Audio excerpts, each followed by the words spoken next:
So I'll tell you where I'm at with Battlefield at the moment. I guess you could call me an on and off fan of the series. This was alright. This was fantastic. I got a lot of fun out of this. This was pretty good. The real BFV. Battlefield 2, I played it, but I was kind of disappointed, especially after Desert Combat. It was alright to play, I had some fun out of it, but generally wasn't that impressed. But this is amazing. As for the ones that came after it, like the Bad Company series, Battlefield 3, Battlefield 4, I wasn't really into those. I never bought them, but I saw them played. And they just didn't really appeal to me. They weren't my kind of thing. Then I got Battlefield 1 because it was a World War I game, and I'm really fascinated by the period, and it was really excellent. As you can see from my channel, I got a big kick out of that, and it was, I think it superseded Battlefield 2142 now, just because of the slick gameplay mechanics, as my favourite of the series, I guess. But Battlefield 5, it's looking at the moment like I'm not gonna get it. I think that's what I'm leaning towards at the moment. I'm pretty sure I'm not gonna get it at this stage. There are problems in the game pertaining to SJWs, but this isn't about there's women in the game. I don't care if there's women in the game. It's just like the way they're added to the game. I would prefer, I know it's not meant to be a historically accurate series or anything, and I mean, how can you ever hope to be historically accurate when you're making a movie or a game? You can't really ever get like the pinnacle of historicity when you make these kind of products. So I'm not too concerned about that, but I wish they would try to make stuff like you would expect it to be from the period. You know, there's no 1940s haircuts of the people who don't wear helmets in the Battlefield 5 trailers so far. The looks of the characters just seems like this demented thing that you would never expect to see in a 1940s based game. And they say they've sourced these from photos of actual units and things, but they're so niche, they're so like, I mean, it's working out for their focus on minorities as SJWs from Stockholm, Sweden, the capital of social justice at the moment. It's either Sweden or Canada. They're kind of tied at the moment, so it sounds like something that they do is focus on minorities and, hey, let's make this really uncommon unit, a really rare kind of look for a unit, a really rare group of people in the war.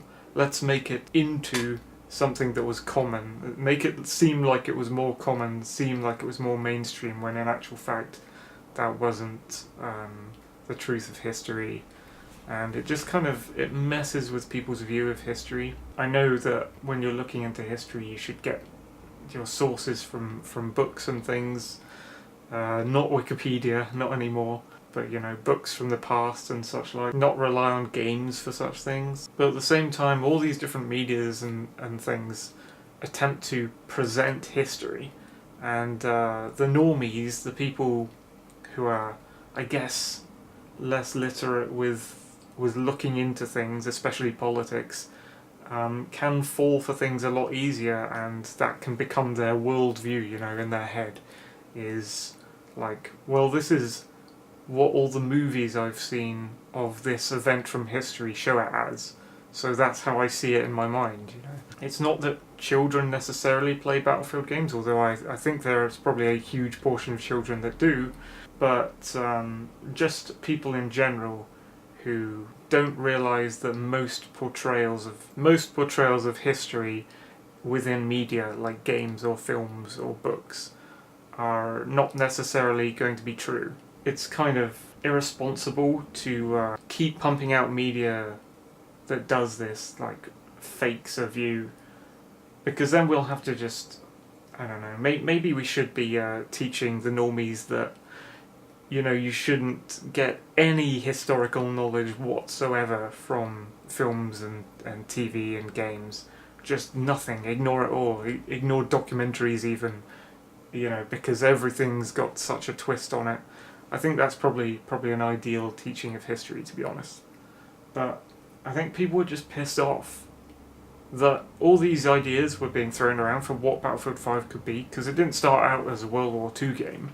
In most people's minds, it started out as, this is the next Battlefield game, we don't know what the setting is. It wasn't so long ago that it was revealed as World War II, although you can hardly call it World War II from the trailer. It looks like some jungle sci-fi thing. It looks like a jungle-based sci-fi SWAT game. It's very strange. The colours are ultra vivid. There are people with brightly coloured face paint, and there's like all this technology that doesn't even look right.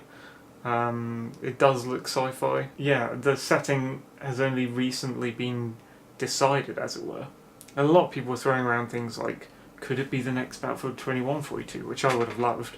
Could it be a Korean War game? Could it be a new Vietnam game? Which would have suited the title of BFV. You got all these eras from history you could have brought up. And they just went for the easy option, World War II. But they didn't just go for that. I mean, that alone would have made a lot of players, not me in particular, and not the players who were looking for another era of history or a modern war game. It wouldn't have pleased them, but it would have pleased a lot of people. And a lot of people were like, yes, a World War II game. That's what I wanted. And then, of course, the trailers came out, and they're like, what? Like, this isn't World War II. And now it's even more of a minority that want to play the game. And in the case of making money for a game developer, a minority is not a good thing. If you're building your own minority of nicheness. Here's the people who wanted a new Battlefield game, whatever it is. Right, now here's a smaller bunch of people who wanted specifically a World War II game.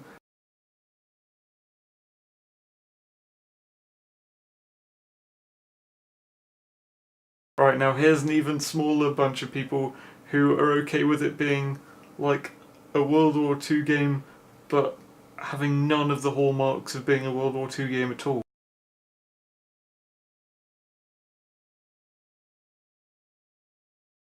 Here's that group that aren't the ones who are pissed off with the political bias being stuck into the game.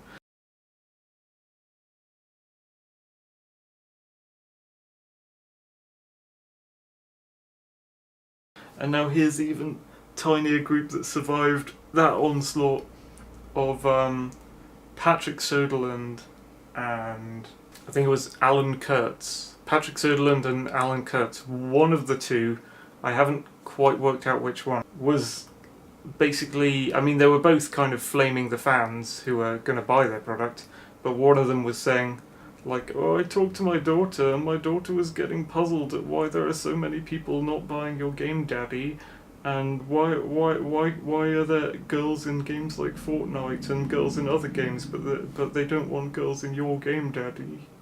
And he's like, oh, I know, Pumpkin. It's a horrific state of affairs, learn social justice, all men are evil, actually. Most people don't want to empower women. No, don't teach your daughter history. No, just indoctrinate her into social justice, Very Swedish, if I may say so, at the moment. By the way, if you want to see a good Swedish Battlefield YouTuber, look no further than Matty Ace Gaming. I've probably mentioned him before. He's excellent pilot, and he also, exposes some crap that's going on in Sweden at the moment, which of course he disagrees with, and exposes some of the lunacy that's going on. It's just a case of like one of these two developers would lie to their daughter about what's going on and would rather indoctrinate them into social justice than tell the truth to their daughter. And also the fact that they told everyone in the world that they told their daughter this, as if they could use that social interaction they had with their family member as some wider political manipulation tool to get gamers on board. It's just kind of sick that someone would do something like that. I don't know if the Alan Kurtz guy is still on at DICE, but apparently the Patrick Soderlund dude left. So I don't know what's going on there in particular, but they still have a lot of people pushing this narrative and demonizing their own fan base. And a lot of fans have just had enough. It's too many things gone wrong. The thing about it too is I've seen the alpha footage from the testers who played it, people like Jack Frags. And the thing about Jack Frags is when we didn't have any of this alpha footage, and I don't know if this was before or after the trailer, and he was just explaining to us what the gameplay he'd seen was and what you could do and all the things. It just sounded amazing. Once you actually got to see Jack Frags playing that alpha footage that he had been describing before, it was really underwhelming, and it wasn't really exciting at all, and all the dynamics he described were there on screen to look at, and it was just kind of just uninteresting to me. Like, the gameplay looked just less fun than Battlefield 1, to be honest, and I put that down to Jack Frags being an excellent storyteller. Like, he can take something really mundane and describe it in a way that makes it sound exciting and awesome and beautiful. Like, he could visit this mundane bus stop in wintertime, and then he could come back to you and go, "Oh, it's amazing!" Like, I tell stories of this beautiful place. The snowflakes melted on my eyelashes as they fell at the bus stop. The sound of the cars created a Doppler effect as they passed you. The shining of the tiles, the little glint of sunshine as you waited for your bus, like, and then you go, "Oh wow, this place looks amazing." This is probably a really shit example. I don't know why bus stop. Right, but then you'd go there and it's just like a mundane bus stop in winter. Like, why the fuck would I want to go there? Like, it's actually really drab and grey and ugly. And now I've seen it for myself, and all the things he described are here, but they're all so shit. So he's an epic storyteller, what can I say? Maybe I could explain it more in terms of Jack Frags would make a good travelogue, like a travel reviewer. What do you call those people? Travel reviewers, I guess? Like the people who go on holiday and then they tell you all about the place. Like, Jack Frags could go to London just outside Big Ben and he could go, "Oh, the beauty of this place, the history behind it, look how it looks, it's grand, it's majestic." And then, like, for someone like me who's been to London several times now and been around that Big Ben, it's really kind of drab, it's crowded, it's gross, it's cold, it's wet often, it's sort of a dangerous place to be now. It's mundane. It's there's no sheen on that for me at all. But you know, in the early days before I'd even gone to London, like I'd seen photos of it and I heard it described to me, and I thought it was this amazing, majestic place. I actually thought the geography of the bit around Big Ben was completely different in my head. I'd seen photos of Big Ben and all that area of London and just pictured this imaginary world, like this dream space that doesn't actually exist in real life. And then when I got that, all of that was expunged, and I'd seen reality and the dream of the place, you know, just like the dream of what Jack Frags had created in my mind of, you know, oh wow, you can dive through these windows, do rolls, you can catch grenades and throw them back at the enemy. There's a grand operations campaign which could take place over several nights, and so maybe there'd be a day and night cycle, and all these things, when you see them in practice, they're shit. But when you hear them described to you, it's really beautiful.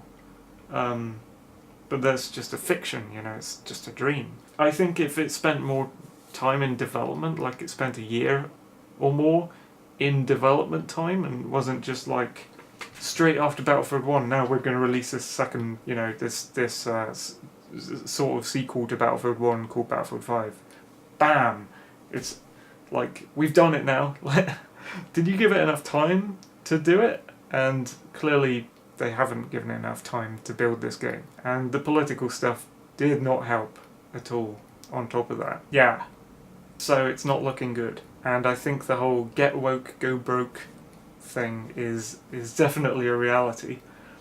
I'd seen another game actually recently. My brothers had played it on their channel and it looked pretty good. It was kind of like a zombie monster game western with Battlefield 1 elements. Like, it looked like the bolt actions and shotguns from Battlefield 1 were there. That kind of thing, called Hunt Showdown. And it's by Crytek, so it's by the guys, supposedly, I don't know if it's the exact same team, the people who made Crysis. You can see a video of that on my channel. That's a great game. And I thought, wow, this is a really cool game. I'm really thinking of getting it. I've seen some gameplay. Looks really cool. And then I looked into it a little bit more, and the developers had just recently posted this code of conduct which was policing their players' behaviour and like social engineering and trying to manipulate and trying to tell people off with really vague rules for don't offend anyone. And one of the rules was don't team kill. It's like, what? Well, why is that a mechanic in your game? You can program that out as developers. You do realise that, right?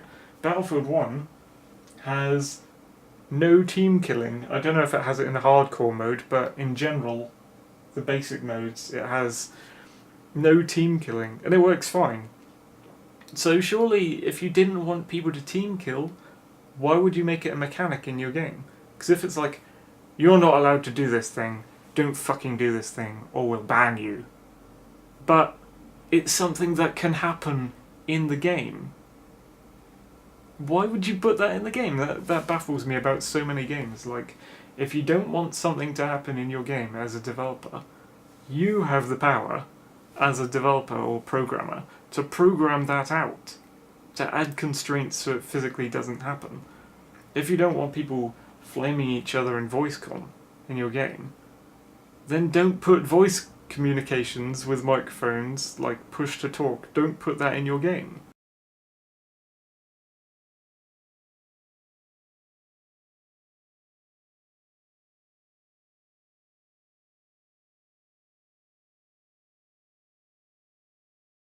Use a text typing function and then ban. I don't agree with censorship, but if you want this for some bizarre reason, I don't know why they do, then ban certain words, I guess, replace swear words with stars. It does sound like they're telling people off for swearing and shit. And then they put in hate speech as well. Hate speech being a notoriously ill-defined concept in general. It's extending to humour and religious criticism, which is fucked up. So these people on this Hunt Showdown game are basically restricting freedom of speech for the players. It would help if they made their code of conduct exceedingly specific and a lot longer to denote each individual thing that they don't want you doing. And it would help not to have a code of conduct at all. They actually link in their code of conduct to the Steam code of conduct, which if you go and have a look at that, that's nothing like it. That doesn't like restrict free speech at all. That I have like no problems with any of the items on that list. But the Hunt Showdown code of conduct is ridiculous. In times like this, where there's this cold culture war going on, if you're going to make some media, you have to make it non-political if you want it to sell and you want it to do well. If it's political, you're going to have a lot of trouble. You really are better off not showing your bias at all if you can.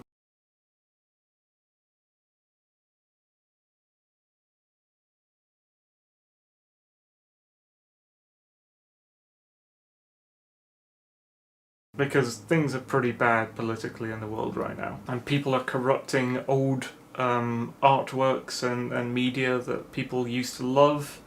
And people are corrupting new things that they're releasing by making them works of far-left activism rather than actual artworks. And I have a hard enough time already trying to separate art from author. That's a little gripe of mine. I kind of think the author of a piece of artwork and the artwork itself are almost intrinsically associated, and it's very hard for me to pull those two things away. It's easier for other people, of course. And that's without it being political activism in the first place. That's why I can hardly watch a Marvel movie these days. I try and stay completely away from that stuff because there's no way I really want to fund political activists in that way. And most of Hollywood is full of actors who are behaving in this way. If I see a film that relates to the past and does an idea in an interesting way without being political, and maybe I don't really recognise any of the actors in the project, maybe they're new or something, and there's no evidence around of most of the main actors or main directors of the project being political, I might go and see that film. I don't really go to the cinema these days anymore, just like I don't watch TV.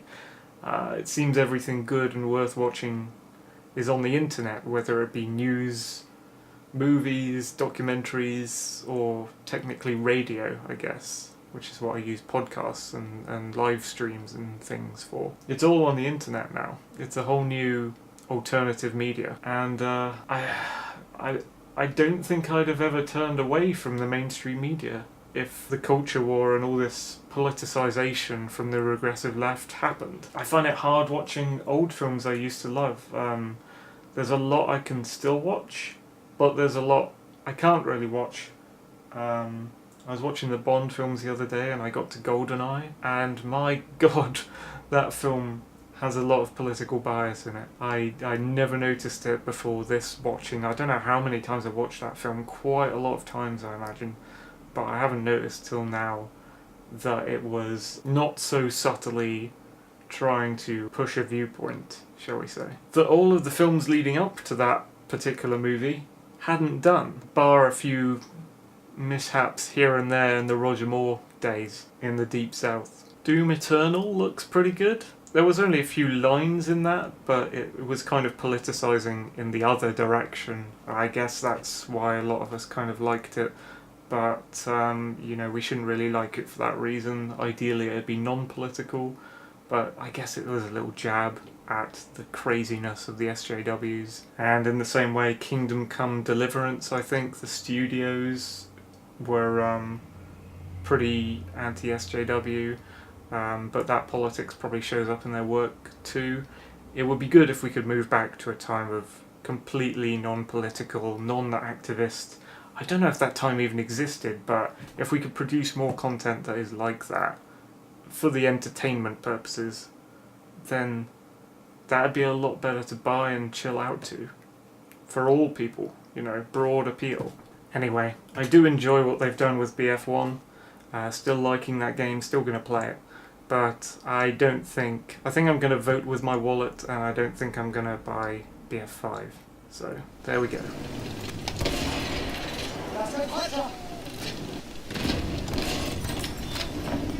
Good, Bave!